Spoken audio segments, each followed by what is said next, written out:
คนนี้เคยเป็นสู้เก่ามา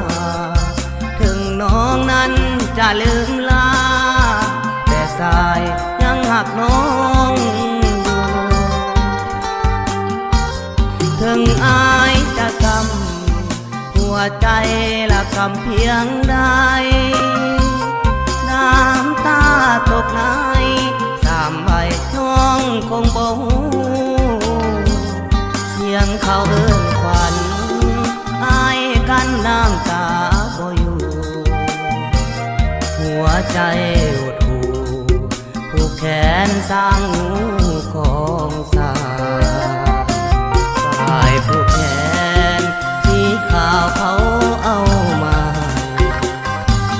เขาบอกให้ไปผูกแขนเจ้าบ่าวเจ้าสา